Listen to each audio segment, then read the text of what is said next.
Shalom, salam sejahtera. Saya Lenta Beatrice Juliana Linggong dengan NIM 23400-563. Pada saat ini saya akan membuat vlog untuk melengkapi UTS dari mata kuliah Etika dan Tanggung Jawab Profesi. Pada saat ini yang akan saya bahas adalah mengenai tentang advokat. Pertama kita ke apa itu advokat?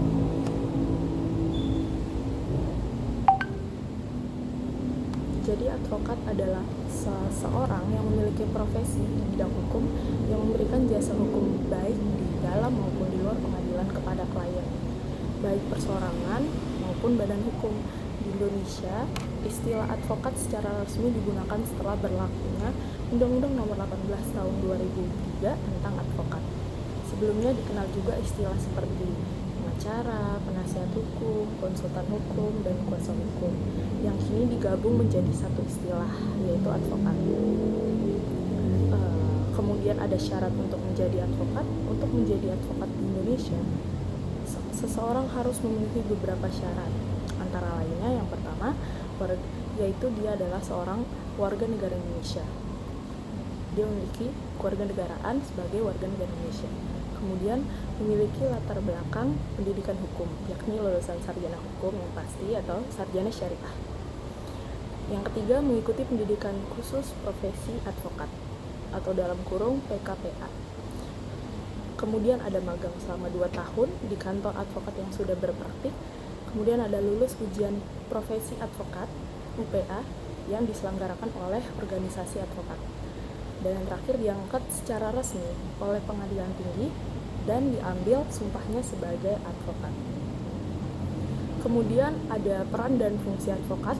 Jadi advokat memiliki berbagai peran penting dalam sistem hukum. Di antaranya yang pertama, sebagai pemberi nasihat atau legal advisor. Advokat memberikan pandangan hukum terhadap suatu permasalahan agar klien dapat mengambil keputusan secara legal dan bijak. Yang kedua, wakil klien di pengadilan atau legal representative.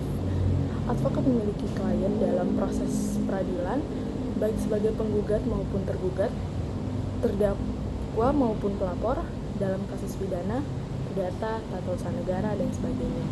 Kemudian ada pembela hak asasi manusia atau HAM. Dalam banyak kasus, advokat menjadi pelindung hak-hak warga negara yang tertindas, baik oleh individu lain maupun oleh negara. Kemudian ada mediator dan negosiator. Dalam penyelesaian sengketa di luar pengadilan atau dalam kurung non-litigasi, advokat dapat berperan sebagai penengah atau perunding antara pihak yang bersengketa. Kemudian yang terakhir ada penyusun dokumen hukum, seperti membuat kontrak, perjanjian, pendapat hukum atau legal opinion. Kemudian ada gugatan dan surat kuasa. Lalu ada kedudukan advokat dalam sistem hukum. Jadi advokat itu memiliki kedudukan yang sejajar dengan penegak hukum lainnya seperti polisi, jaksa, dan hakim. Jadi mereka disebut sebagai salah satu unsur penegak hukum yang bertugas menjaga tegaknya hukum dan keadilan di masyarakat. Kemudian peran mereka sangat penting dalam memastikan bahwa proses hukum itu berjalan secara adil dan tidak melanggar hak-hak pihak yang terlibat. Kemudian ada kewenangan dan kode etik advokat. Jadi kita masuk ke kode etik advokat.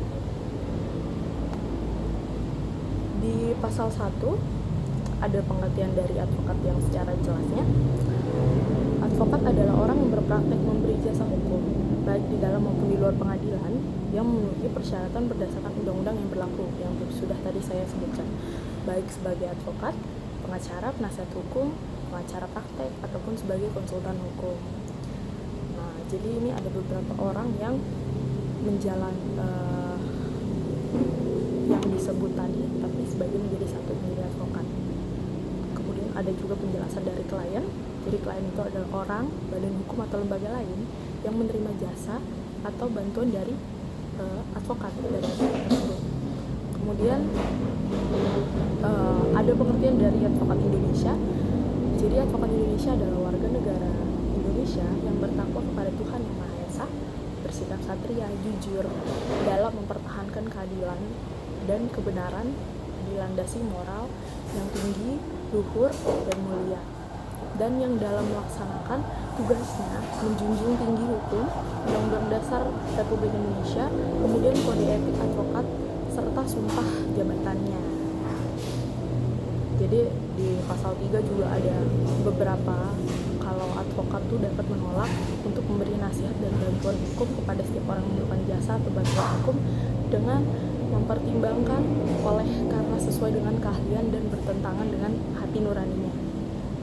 Jadi tetapi tidak dapat menolak dengan alasan karena perbedaan agama, kepercayaan, suku, keturunan, jenis kelamin, keyakinan politik, dan kedudukan sosialnya. Kemudian advokat juga dalam melakukan tugasnya tidak bertujuan semata-mata untuk memperoleh imbalan materi, tetapi lebih mengutamakan tegaknya hukum, kebenaran, dan keadilan juga. Advokat juga dalam menjalankan profesinya adalah bebas dan mandiri, serta tidak dipengaruhi oleh siapapun, dan wajib memperjuangkan hak asasi manusia dalam negara hukum Indonesia. Ada juga advokat wajib memelihara rasa solidaritas di antara teman sejawatnya. Kemudian advokat wajib memberikan bantuan dan pembelaan hukum kepada teman sejawat yang diduga atau didakwa dalam suatu perkara pidana atas permintaannya atau karena menunjukkan organisasi profesi. Ada advokat tidak dibenarkan untuk melakukan pekerjaan lain jadi selain advokat itu, karena juga dapat merugikan kebebasan, derajat, dan martabat advokat.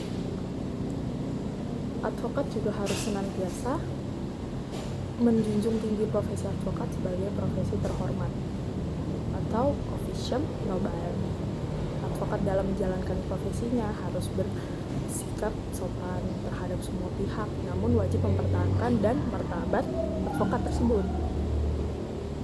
Jadi seorang advokat yang kemudian diangkat untuk menduduki suatu jabatan negara seperti eksekutif, legislatif, dan yudikatif tidak dibenarkan untuk berpraktek sebagai advokat dan tidak diperkenankan namanya dicantumkan atau dipergunakan oleh siapapun atau oleh kantor manapun dalam suatu perkara yang sedang diproses atau berjalan selama ia menduduki jabatan tersebut. Kemudian ada hubungan advokat dengan klien. Jadi advokat dalam perkara-perkara perdata harus mengutamakan penyelesaiannya dengan jalan damai. Jadi advokat tidak dibenarkan memberikan keterangan yang dapat menyesatkan si klien mengenai perkara yang sedang diurus oleh si advokat tersebut. Jadi dia harus tetap ke kliennya juga. Kemudian advokat tidak dibenarkan menjamin kepada kliennya bahwa perkara yang ditanganinya akan menang. Jadi nggak semua bisa bakal terselesaikan dengan cara menang, karena pekerjaan kan mereka hanya buat ya udah mereka bahkan bakal membela si klien tersebut walaupun hasilnya tidak akan pasti menang. Dalam menentukan besarnya honorarium, advokat wajib mempertimbangkan kemampuan kliennya juga. Advokat tidak dibenarkan membebani klien dengan biaya-biaya yang tidak perlu. Kemudian advokat dalam mengurus perkara cuma-cuma harus memberikan perhatian yang sama seperti terhadap perkara untuk mana ia menerima uang jasa. Advokat harus menolak mengurus perkara yang menurut keyakinan tidak ada dasar hukumnya. Advokat wajib memegang rahasia jabatan tentang hal-hal yang diberitahu oleh si klien secara kepercayaan dan wajib tetap menjaga rahasia tersebut. Setelah berakhir hubungan antara advokat dan klien itu juga tetap harus menjaga rahasianya. Advokat tidak dibenarkan melepaskan tugas yang dibebankan kepadanya pada saat tidak menguntungkan posisi si klien atau pada saat tugas itu akan dapat menimbulkan kerugian yang tidak dapat diperbaiki lagi bagi si klien yang bersangkutan, dengan tidak mengurangi ketentuan sebagaimana dimaksud ada di pasal 3 huruf A. Kemudian advokat yang mengurus kepentingan bersama dari dua pihak atau lebih harus mengundurkan diri sepenuhnya dari pengurusan kepentingan-kepentingan tersebut. Apabila di kemudian hari pertentangan kepentingan antara pihak-pihak yang bersangkutan, apabila di kemudian hari timbul pertentangan kepentingan antara pihak-pihak yang bersangkutan, kemudian hak retensi advokat terhadap klien diakui sepanjang tidak akan menimbulkan kerugian bagi kepentingan klien tersebut. Ada juga cara bertindak menangani perkara. Jadi surat-surat di pasal 7 yang pertama A, surat-surat yang dikirim oleh advokat kepada teman sejawatnya dalam suatu perkara dapat ditujukan kepada hakim apabila dianggap perlu, kecuali surat-surat yang bersangkutan dibuat dengan membubuhi catatan sans prejudice. Kemudian ada isi pembicaraan atau korespondensi dalam rangka upaya pendamaian antara advokat, akan tetapi tidak berhasil, tidak dibenarkan untuk digunakan sebagai bukti di muka pengadilan. Jadi isi pembicaraan atau korespondensi itu kalau misalkan untuk upaya perdamaian tidak dibenarkan kalau saat di pengadilan tersebut. Kemudian ada dalam perkara perdata yang sedang berjalan, advokat hanya dapat menghubungi hakim apabila bersama-sama dengan advokat pihak lawan, dan apabila ia menyampaikan surat termasuk surat yang bersifat ad informandum, maka hendaknya seketika itu tembus dari surat tersebut wajib diserahkan atau dikirimkan pula kepada advokat pihak lawan. Kemudian ada dalam perkara pidana yang sedang berjalan, advokat hanya dapat menghubungi hakim apabila bersama-sama dengan jaksa penuntut hukum. Ada juga advokat ini dibenarkan mengajari dan atau mempengaruhi saksi-saksi yang diajukan oleh pihak lawan dalam perkara perdata atau oleh jaksa penuntut umum dalam perkara pidana. Apabila advokat mengetahui bahwa seseorang telah menunjuk advokat mengenai suatu perkara tertentu, maka hubungan dengan orang itu mengenai perkara tertentu tersebut hanya boleh dilakukan melalui advokat tersebut. Advokat juga bebas mengeluarkan pernyataan-pernyataan atau pendapat yang dikemukakan dalam sidang pengadilan dalam rangka pembelaan dalam suatu perkara yang menjadi tanggung jawab baik dalam sidang terbuka maupun sidang tertutup, yang dikemukakan sebagai proporsional dan tidak berkelebihan, untuk itu memiliki imunitas hukum baik perdata maupun pidana. Advokat mempunyai kewajiban untuk memberikan bantuan hukum secara cuma-cuma atau pro deo bagi orang yang tidak mampu, itu salah satu. Kemudian advokat wajib menyampaikan pemberitahuan tentang putusan pengadilan mengenai perkara yang ia tangani kepada klien pada waktunya. Kemudian masuk ke ketentuan-ketentuan lain tentang kode etik. Jadi di pasal 8 ada profesi advokat adalah profesi yang mulia dan terhormat atau officium nobile, dan karenanya dalam menjalankan profesi selaku penegak hukum di pengadilan sejajar dengan jaksa dan hakim yang dalam melaksanakan profesinya berada di bawah perlindungan hukum, undang-undang, dan kode etik tersebut yang saya bacakan. Kemudian ada pemasangan iklan semata-mata untuk menarik perhatian orang adalah dilarang, termasuk pemasangan papan nama dengan ukuran dan bentuk yang berlebihan atau yang mungkin besar gitu. Kemudian masuk ke kantor advokat atau cabang tidak dibenarkan diadakan di suatu tempat yang dapat merugikan kedudukan dan martabat advokat.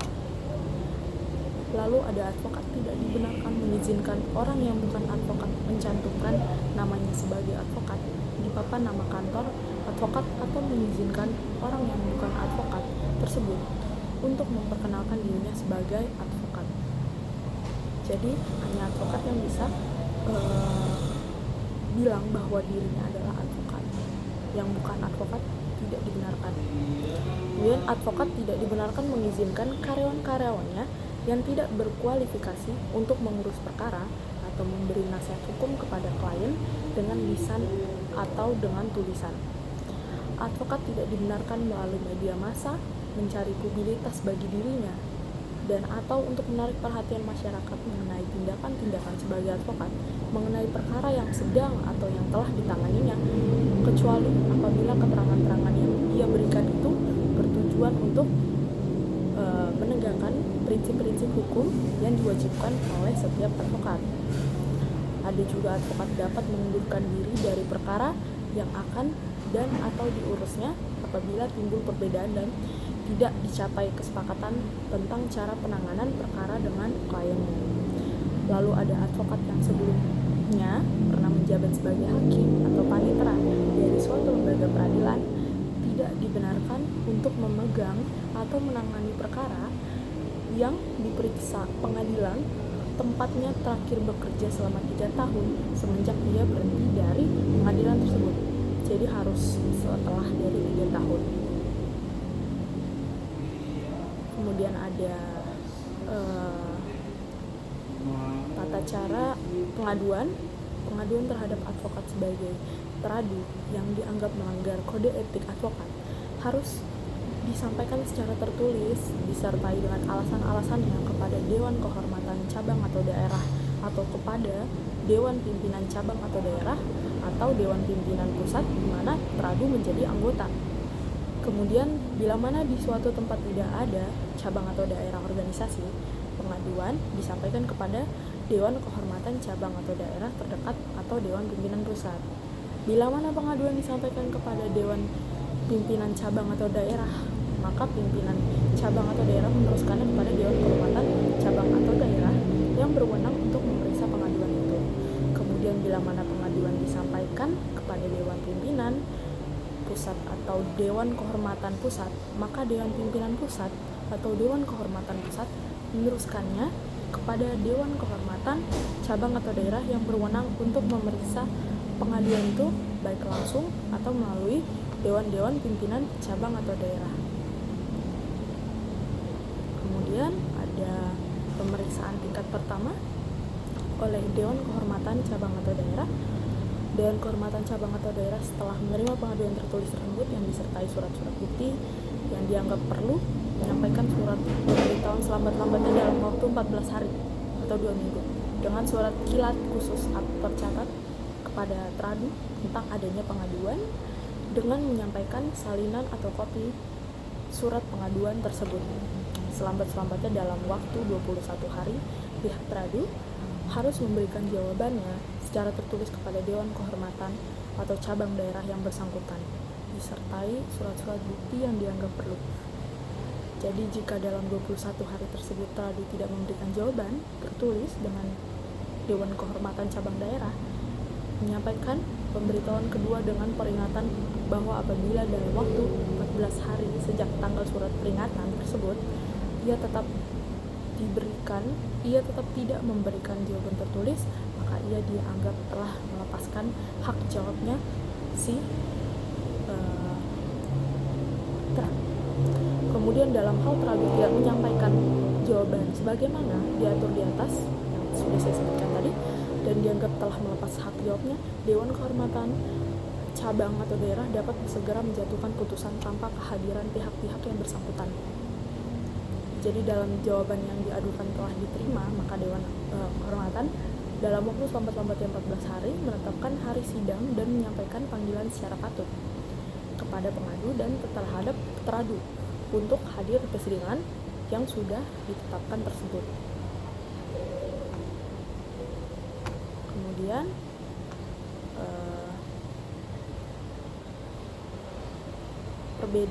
saya akan memberikan perbedaan advokat dan pengacara. Sedikitnya meskipun sering digunakan secara bergantian, istilah advokat dan pengacara memiliki perbedaan historis dan wilayah kerja. Jadi sebelum undang-undang advokat berlaku, istilah pengacara merujuk pada seseorang yang memiliki izin praktik di wilayah tertentu berdasarkan surat izin dari pengadilan setempat. Sedangkan advokat memiliki izin untuk beracara di seluruh wilayah Indonesia. Kemudian setelah undang-undang advokat diberlakukan, istilah pengacara praktik tidak lagi digunakan. Semua orang yang memenuhi syarat tersebut disebut sebagai advokat tanpa batasan wilayah kerja. Kemudian kita masuk ke kesimpulan. Jadi advokat adalah profesi mulia atau officium nobile yang memiliki tanggung jawab besar dalam menjaga keadilan dan melindungi hak-hak masyarakat. Jadi peran mereka tuh sangat penting, sangat vital dalam sistem peradilan karena mereka tidak bertindak sebagai pembela hak-hak individu maupun kelompok yang membutuhkan bantuan hukum. Jadi mereka bertindak sebagai pembela. Jadi itu termasuk peran yang penting dalam sistem peradilan. Dengan segala tugasnya yang kompleks dan tantangan yang berat, menjadi seorang advokat membutuhkan dedikasi tinggi serta komitmen terhadap prinsip kejujuran dan integritas. Profesi ini tidak hanya memberikan manfaat bagi klien, tapi juga berkontribusi pada pembangunan sistem hukum yang lebih adil di Indonesia. Jadi jika kita tertarik buat menjadi advokat atau apapun, mungkin kita bisa belajar sedikitnya tentang dasar hukum advokat, kemudian masuk ke kode etik, kemudian yang telah saya sebutkan tadi, kalau misalkan syarat-syarat menjadi advokat itu juga harus dipenuhi, berperilaku jujur, tanggung jawab, adil, dan memiliki integritas tinggi sebagai advokat. Jadi sebenarnya tidak mudah, cuman kalau misalnya memang mau menjadi advokat, mungkin ya bisa sejalan perjalanan yang masih panjang, mungkin kita bisa mengejar yang lebih tinggi lagi. Atau kalau misalkan advokat kita sebisanya menjadi advokat juga bagus ya. Jadi sekian mungkin dari vlog saya. Apabila ada kesalahan mohon dimaafkan, apabila ada kesalahan dari kata-kata saya mohon dimaafkan. Saya izin pamit. Tuhan Yesus memberkati.